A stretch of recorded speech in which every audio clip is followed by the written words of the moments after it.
Assalamu alaikum. Do you know that just as Allah hides our own wrongdoings, we ought to do our best to hide the sins of others? That is generally true. We sometimes trust our friends, relatives, and people around us over the borders and reveal many secrets we should not. Addressing this, what are the words of Allah and His Messenger, the Prophet sallallahu alaihi wasallam, on what we should know disclose about ourselves? Do you know what are the main things we should not reveal to others? Follow all 7 of these matters thoroughly before disclosing these things to anyone. Number 1. All of your riches and belongings.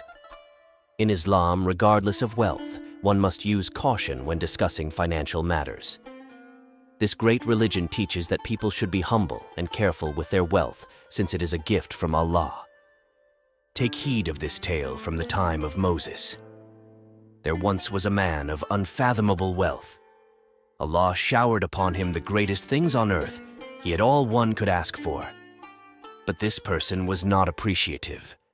Feeling independent, he mistreated his people. He made an effort to keep him clear of pride, but he disregarded and flaunted his money, going out and showing off his shining clothing and his horses and boasting about it, so that everyone started to covet after him. As a form of punishment, Allah swallowed him up along with all of his possessions, leaving him with nothing. The important lesson this story conveys to us is to avoid displaying our wealth in an ostentatious or haughty manner. Make no mistake, presenting an excellent image is not always a bad thing. You are allowed to dress beautifully if that is your preference, but don't show off how wealthy you are. Allah loves beauty and Allah is beautiful. But remember, preventing the truth and demeaning others are signs of pride. Number 2. Avoid sharing your nightmares with others. Know that Islam has given us protection against nightmares and fear-inducing wake-up calls in the middle of the night. Say A'udhu billahi minash shaitani rajim 3 times when you wake up each morning. This has the meaning, I seek shelter with Allah from the cursed Satan, or I seek refuge in Allah from the evil whisperer who deserves to be stoned, is the translation. Pay close attention. Talking about a nightmare should never happen, not even to your parents. Telling others about your nightmare may make them fearful that they will have one as well, but in reality, Allah is the only one to be afraid of. Another reason is that by talking about our nightmares, we run the risk of making them come true in the form of consequences. Acknowledge the dreams you have. 3 categories exist. First, mental dreams. This is the most common kind, usually feature straightforward occurrences connected to our everyday lives. Secondly, there are lovely dreams that we would prefer to spend all of eternity in. These originate with Allah. And lastly, the nightmares. These are from Satan, and we must never publicly disclose their past.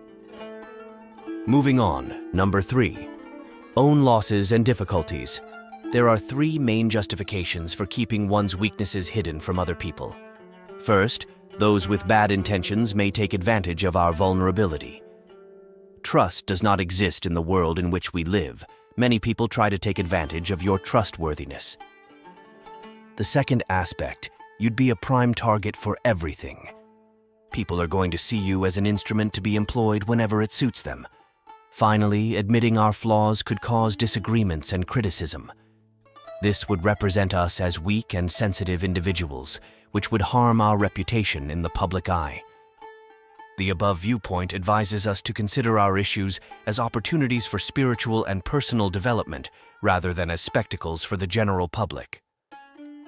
By keeping such difficulties private, we create an internal environment that fosters reflective thinking and learning. This opinion is also supported by the Quran as well. It states that ease will come with hardship. Therefore, it is advisable to keep your mistakes and issues to yourself in accordance with Islamic norms. Speaking about them in public could draw more attention to them and cause criticism, but it could also divert our focus from the introspection that is necessary to find solutions. Try your best to avoid disclosing your weaknesses even to your spouse. I understand a strong relationship is built on trust, yet weaknesses and failures won't match at every moment. Since Allah is the greatest counselor, we should confess our weaknesses to Him and ask Him to fortify us. Number 4. Individual spiritual activities. There are certain acts of devotion that should be kept private, and worship must be done with honesty. Demonstrating your spiritual practices might result in bad outcomes, which is a way of practicing religion to get attention from others. This is a minor instance of evading responsibility, which compromises prayer by equating the worship of Allah with relating to others. Muslims are advised not to seek approval or recognition from others, but to concentrate on providing high-quality services. Muslims maintain their private spiritual practices a secret in order to safeguard the core foundations of their faith. You can establish a close, direct relationship with Allah through this method, which eliminates the need for validation from others. Next up, number 5. The weaknesses and faults of others. In Islam, discussing the shortcomings and challenges faced by others is highly valued. This is consistent with the teachings of the Prophet Muhammad, who emphasized treating everyone with dignity and respect. Muslims choose not to discuss the shortcomings of other people in order to cultivate a character of understanding and tolerance. This practice promotes kindness and understanding, in addition to upholding the Islamic principle of appreciating the worth of others. Drawing attention to the shortcomings of others can result in gossip and arguing, two extremely negative things in Islam. These behaviors can strain interpersonal ties, seed negativity, and undermine communal harmony. Rather, Islam encourages Muslims to concentrate on their own behavior and techniques for improvement, which promotes respect for one another. Further, it teaches us that everyone faces unique challenges and that showing support and encouragement to someone is preferable to giving them negative feedback.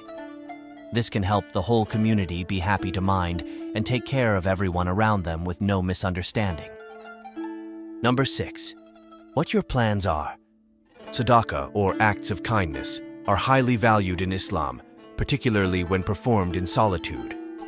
The greatest charitable deeds, according to the Prophet Muhammad, are those carried out in secret because they demonstrate a person's sincere desire to serve Allah rather than win favor from others.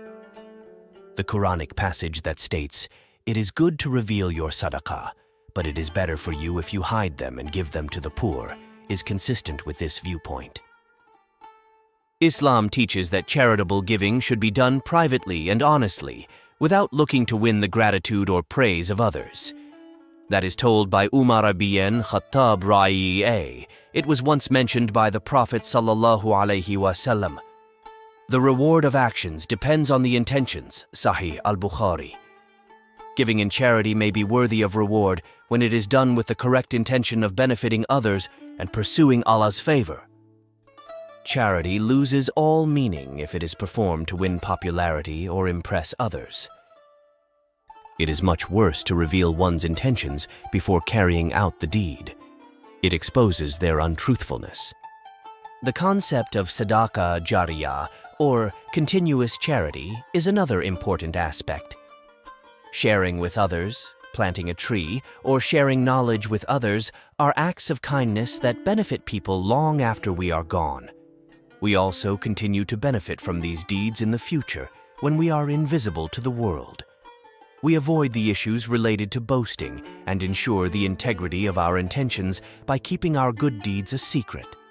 Last but not least, number 7, our private life.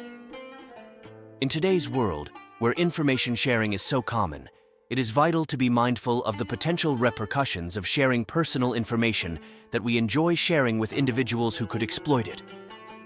Since anything is now possible with the development of the height of technology, it is better to stay away from posting face, voice, or even other personal information for the outside world.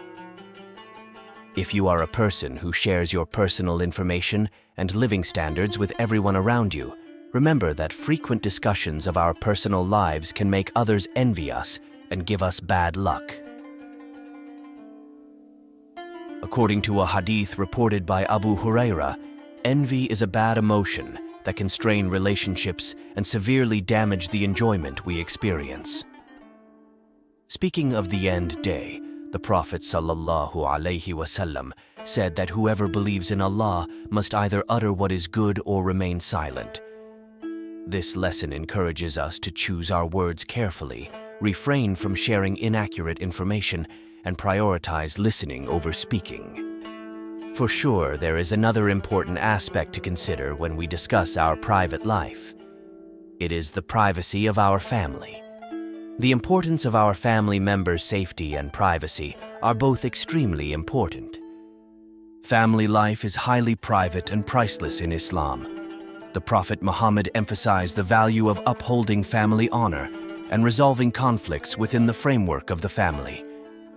Family problems should be handled and resolved inside the family, regardless of whether they are arguments, achievements, or personal hardships. This is not a matter to share and gain opinions from outsiders.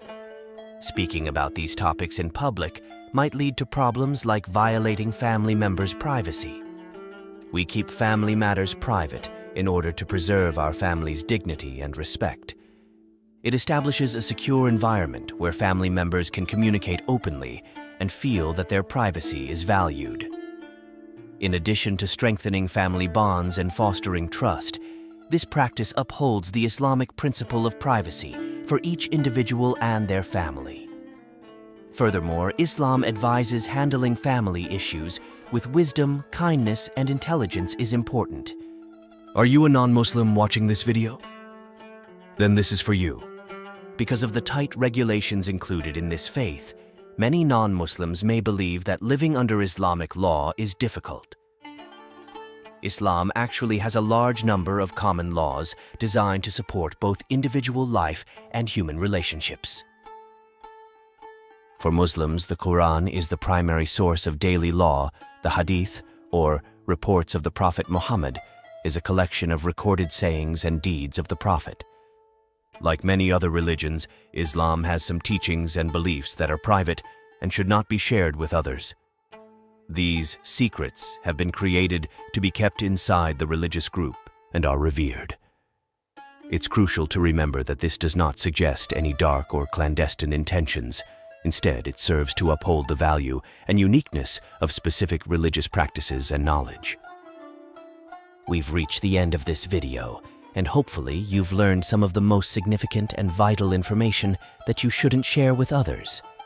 Keep watching Cybersphere to learn more important and valuable information for personal growth with devotion.